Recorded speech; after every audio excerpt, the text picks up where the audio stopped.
How much would you want to protect the $300,000 a year printing press for?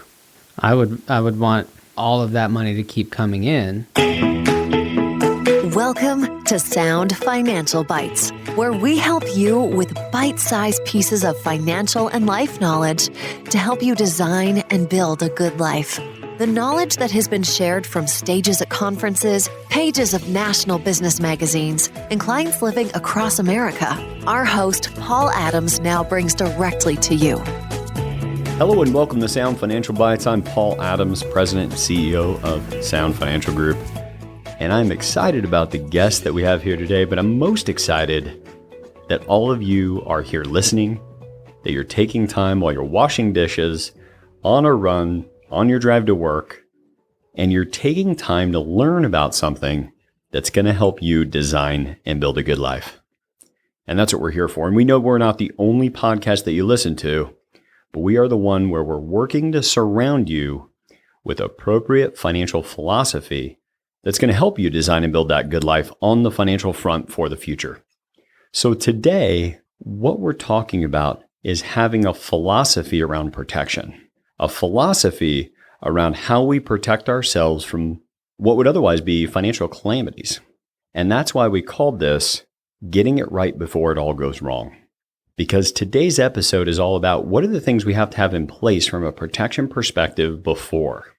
Now, why I'm excited about our guest here today is because it's Cory Shepherd. Cory Shepherd, who by the time this podcast is released, will have been announced that he's president of Sound Financial Group. He took some time off to write his book, Cape Not Required, now available on Amazon. And we're so glad to have you back in the fold at Sound Financial Group, and more importantly, here on the podcast today. So welcome, Cory. Thanks, Paul. And I appreciate you turning your head around my door and asking me to be on the podcast. And it's great to have a door close to you again so that I can do that. Yeah, it is great. It's for those of you that ever had the experience of working with somebody where things work really well and then getting the opportunity to have that startup again. That's certainly been our experience here at Sound Financial Group, having Cory back with us. So Cory, just first off, quick insight for people, since we just talked about the book, maybe tell people what they could expect if they read the book, where they can get it, just because that may be a question for people as they listen. First, I'll share what you can't expect from the book, which is a lot of talk about your money and what you should do with it.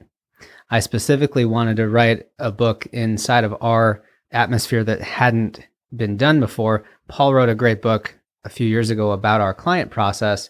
And so I made it about all of the things outside of money that I had encountered in my life and had to learn to grow and progress in my career and my business. So it's called Cape Not Required, and it's about ways to live a life more powerfully and seek out greater ways of moving powerfully in your life.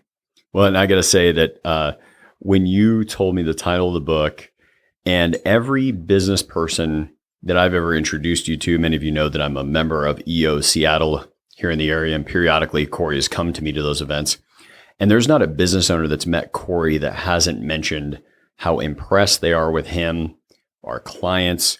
So if you want to think about, if you've got somebody in your life, the people I think of that you would say, go order the book for right now, anybody that you're grooming that you want to come up as a leader in your organization, number one. Number two, your kids. If they're between the ages of 18 and 30, they probably haven't ruined themselves yet. This book would be a great contribution. And it really talks about his journey of finding coaching and then learning how to find help, and the help that he found along the way that allowed him to really accelerate to one of the top people in our industry in an incredibly short period of time. So now on to our subject at hand today, getting it right before it all goes wrong. So one thing that we know when it comes to any kind of protection. So what are the first things you think of, Cory, of the ways that people have to protect themselves? Well, the state of Washington and many other, I think every state in the country mandates car insurance as one of those. So car, homeowners, health. Yep. Disability insurance, life insurance, wills and trusts are important. Liability insurance. Yeah, especially if you're a business owner. So we've got all these ways that we think of to protect ourselves. And what we see too often is people make decisions because a tactical situation pops up. If they're not a client of our firm and they haven't gotten organized yet, they pull open what I would refer to as the financial junk drawer. and they do take their best look at what's missing or what should I have in here, and they pick some new thing. And it's usually not picked because they have a philosophy that's helping them make the assessment. It's because of price, or because my friend recently became a car insurance agent, or a guy I know from college joined an insurance company. And really, for most folks, think of it like it's a quote-based process, not a strategic process. They're looking for a quote, which is really them saying, here's how much I think I need, and asking for a price. Yeah, and sometimes not even asking how much they need. Like if I ask most clients, if they asked their car insurance agent and said, hey, I need a quote, they're looking for pricing. And by the way, especially when it comes to car insurance, that's what they've all gotten used to. Most car insurance agents built at least the beginning of their career was all about calling people, seeing if they could save them money. So they're very sensitive to give you the least expensive, maybe the most expensive, the smallest amount of monthly premium. But you make a good point that someone calls for car insurance and asks for a quote, like there is, based on their address and their car, there's one policy out there for them, one level, like just what does it cost for me? Yes. When there is a giant spectrum of different things that could be included or not, and different levels of protection for just a car insurance policy. Yeah. And so we need to go in and approach with what's my philosophy about acquiring this. Now that applies to all those protection pieces, everything from car insurance to homeowners, umbrella policy, life insurance, disability insurance, even getting your will and trust. So let's start on the philosophy of when to even insure, because you don't have to insure everything. Okay. Right. Yeah. Like we don't, now intuitively we know that. Like if somebody came up to me and said, hey, Paul, would you like to insure the sprinkler system in your lawn? I would say no, because I can fix that pretty easy if it breaks. But if they said, Paul, would you like to insure if your house burned down? That answer would be yes, because I don't want to have to rebuild the home. So I was saying, like what you described, gosh, this is a long time ago. I just remember this. This was probably from one of my first license exams in the industry, where it's got to be catastrophic and infrequent. Yeah. Because if it's not catastrophic, then it's probably not cost effective to insure. Like we're not insuring the plates in our house against dropping them. Yes. Because it happens fairly often and it's not that catastrophic. But if it's catastrophic and frequent, you won't be able to get insurance on it. Yes. Yes. So that really leads right to where I was going to go next, which is the idea that we only need to insure it if it is catastrophic. So if you can repair it, that's fine. There's nothing you need to go do if you could just fix it. So it's got to be catastrophic. But now if we're going to lose something and it's a catastrophic loss, it begs the next question, which is how much of it do we want back of what we lost? So if you think about that for a moment, and let's think about your home. So if your home burned to the ground with all your stuff in it, well, too often people will ask themselves the question first, what do I need? What do I need? What do I need if X goes away? Like the house. But they don't do that with the house. Like something physical you can see, you don't just default the need, because nobody says to themselves, well, you know what? I think if my house burned down, I could just sort of level the plot out. We'll get all the burned embers out of the way. And then I'm just going to buy a 1976 Airstream trailer and just park it there. And then that'll save me a lot of money in my homeowner's insurance, because I won't be replacing the whole house. I'll just be replacing, I'll just put a RV where the house was. I was going to say that I've just gained so much thinking from you and the talking you've done about simplification in your life, that me and Danielle barely have anything more than we need anymore. Like we don't have a lot of extra stuff. So if it all burned down, I probably want all of it back, because I pared it down to most of what I really, really want to have. Yeah, absolutely. And that's the other thing when it comes to these losses. Most insurance policies are insuring. Like people say, well, I don't really need to document my stuff, which by the way, you have to prove the loss. Right. So if your house burns down, you don't have pictures of it. And we've talked about that in some of our earlier podcasts. This is more about amounts, but I will tell you that it's important that you document what you have so that you can actually hand that to a claims adjuster and make sure that they can replace what you said you lost. Otherwise, that process becomes very, very difficult. So we insure if it's catastrophic, and then we insure for full replacement.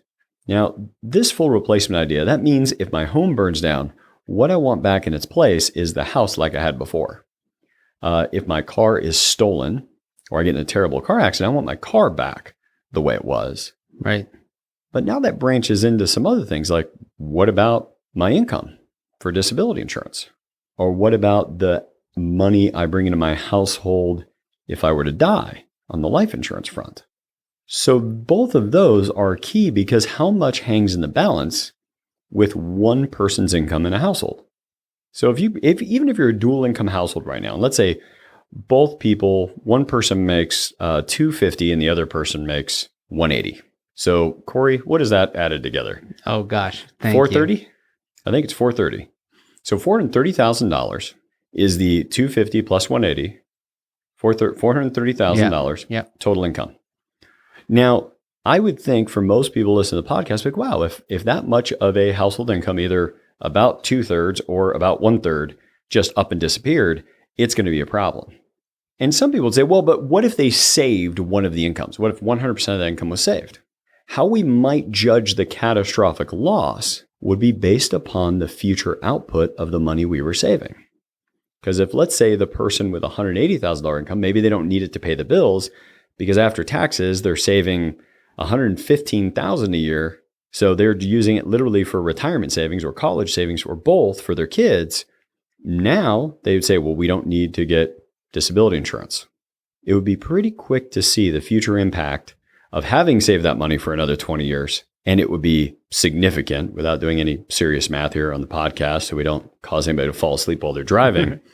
But it'd be a big impact, big future impact of not having that money insured, even if they're saving one full income. Now, Cory, in your years of experience, how often do you see incomes that high where they're saving one of them in its entirety?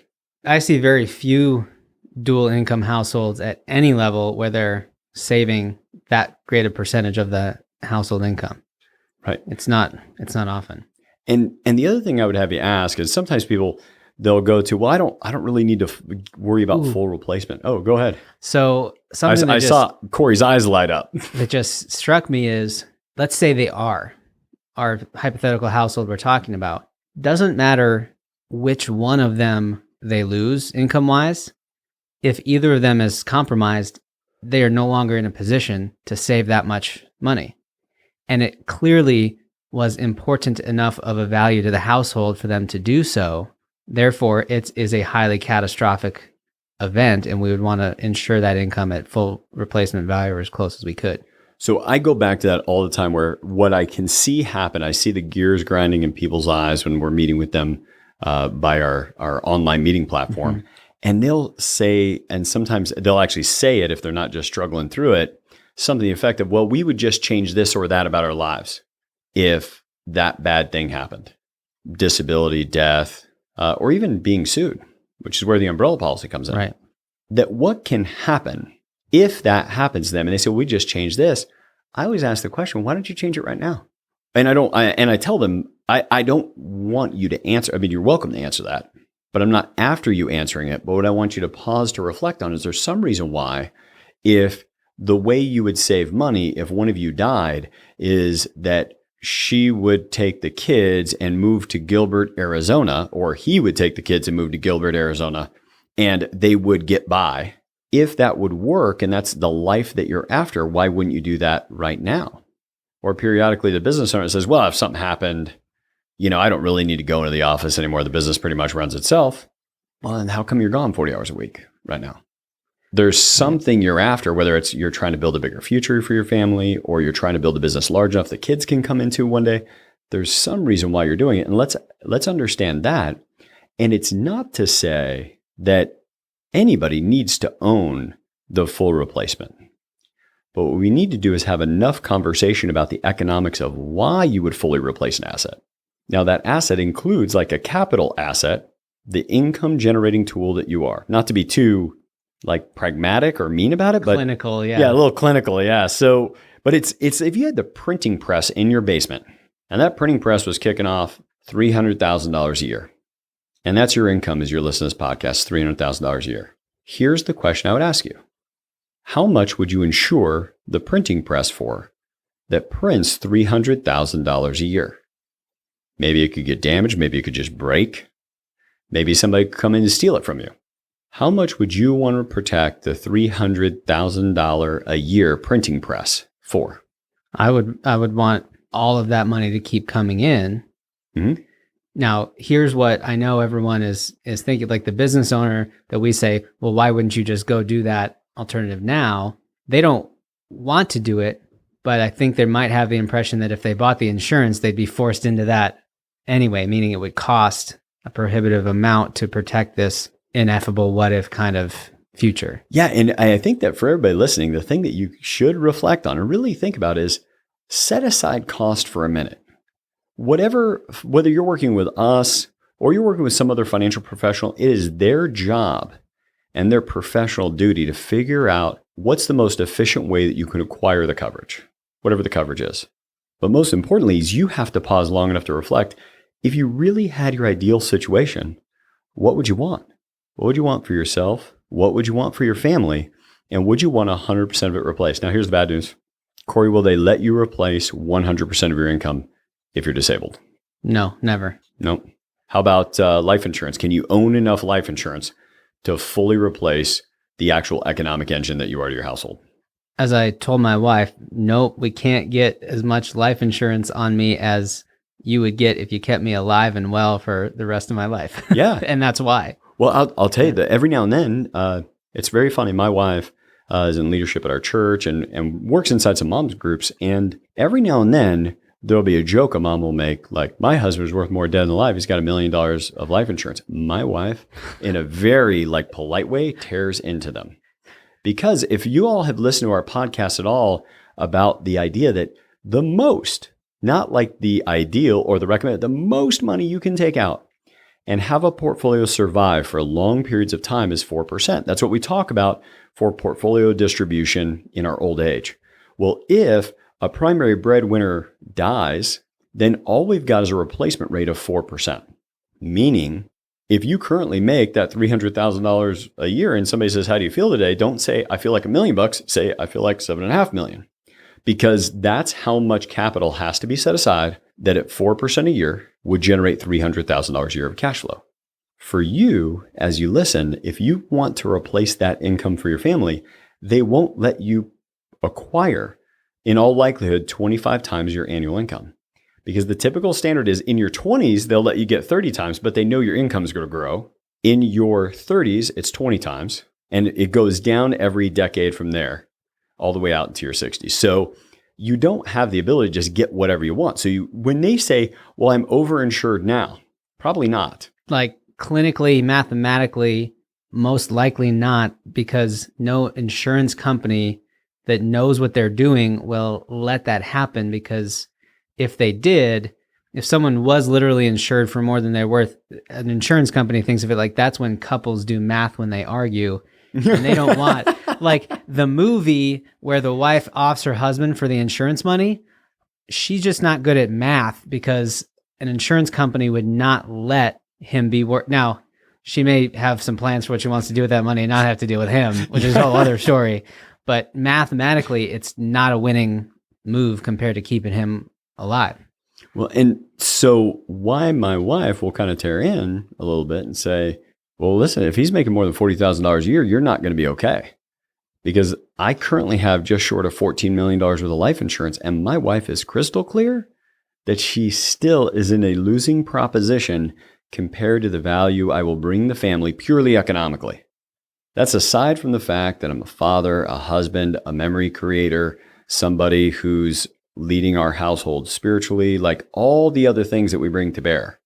And I'm still not replaced fully economically by the amount of life insurance that I own. Now, once again, that doesn't mean we're not talking about what type of life insurance people should get or disability insurance, car insurance, any of that.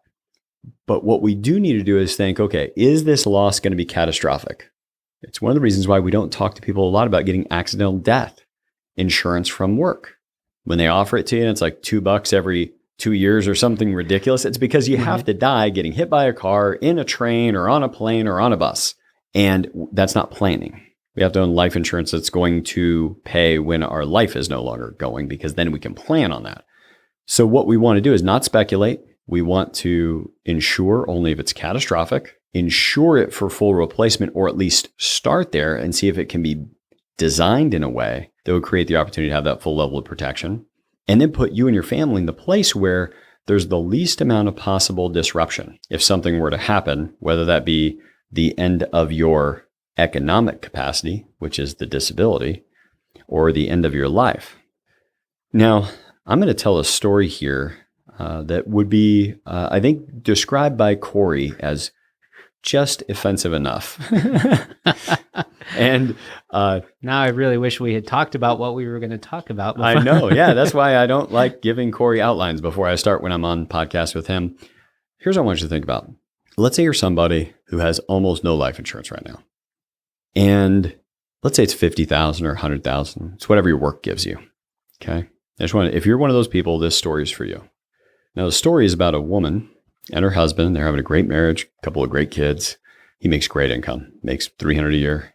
And he has to travel around and do all kinds of different things, different places, different countries. And one day, he just never comes back from his vacation, or from not his vacation, his business trip. As it turns out, he ran off with someone he met on one of these business trips. He's not coming home. Now, all she ends up getting is $100,000 that he left in a bank account. And she gets to keep all the assets, the house, everything is hers. But he's gone and he's never coming back. Never calls, never talks to family again. Many of you are listening to that and saying, like, if I asked you to describe how you would describe a guy that would do that, the words we're going to get back are not going to be very flattering for him. Now, that would be an incredibly tough situation for any spouse to be in if their spouse just left with all the income, even if they left behind all the assets. They just left with all the income, even if they sent back like a one-time payment of $100,000 or $200,000, but left with all the other income earning capacity. It would be a bad situation. Mm-hmm. And everybody'd have really bad things to say about that. Like scorch him on social media. Like giant string of posts. Yeah, it would be horrible. Though, let's think about the flip side. Let's say that same person dies with $200,000 or $300,000 worth of life insurance. That's it. No full replacement, no thought about catastrophic. And now what happens is all the income's gone. All of the assets are still there. That's good news. But all the income's gone, and all they get is a $200,000 life insurance policy from work. Now, here's the drawback. That is also a very, very hard situation.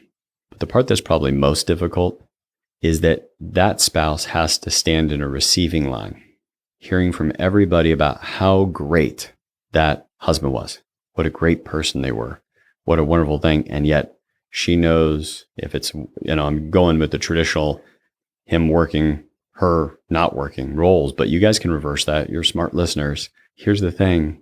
That's harder. I would challenge you. It's harder because now there's not even that good, solid, righteous anger to carry you through to the next stage of life. Yet it's exactly the same effective position at the end of the day. Same effective outcome. If you guys want to take that to its next logical conclusion, what if a husband same husband-wife roles, what if that same husband just said, I'm not going to work anymore. I'm going to sit here on the couch and you got to pay all the same bills. We need to get up and go to work. I don't want to. I just don't want to earn money anymore. I'm going to sit here. You see, that's also the same outcome as a disability. Financially for the family, it's really, really hard. It's really unfair. And it's also, you could say, unfair for me to use this description. But what I'll tell you is it's these descriptions that if they hit you to the core, will hopefully put you in a position where you would say, just like the title of this podcast today, you've got to get it right before it all goes wrong. Because everything we just talked about, any insurance provision, any legal document that needs to be done has got to get done before it goes wrong. Because nobody in the world, a personal umbrella policy that picks up where your car and homeowner's insurance leaves off, or a car accident liability, there's no insurance company in the world that is going to give you the insurance the day after the accident happens, the day after the diagnosis, the day after the tremendous physical accident that puts you in a position you can't earn money. That's why we have to make sure that we get it right before it all goes wrong. Cory? Why don't you bring this home? That is just offensive enough. And I hadn't been thinking about it that way. That's also why if you're a married couple with kids that knows me personally, you've probably gotten a phone call from me with just a couple questions around that, just a little pushing and prodding. And if you didn't, you might have just missed the voicemail or email that I left, and I thought you didn't want to talk about it, so we just dropped. But it's because I've lost members of family and friends in situations like that, had to see it after the fact before I could get to help them, and I just don't want anyone to have to be in that position anymore that I know personally, or at least have a chance to know what those implications are. That's great. Well, as you're listening, what I want you to do is take some time. This produced some reflection for you. What I want you to do is take some time and go to the show notes. In the show notes there, right there on iTunes, you're going to have a worksheet that you can download that Cory's designed that's going to give you the ability to just make a quick assessment of whether or not just your current protection meets that criteria of catastrophic and full replacement.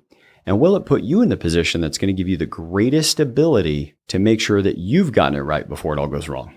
I hope you enjoyed the podcast today. This is meant to help you design and build a good life so that what you get the opportunity to do is have those things that are bumps in the road, or what most people refer to as a bump in the road, never become a dead end for you because you got it right before it all went wrong.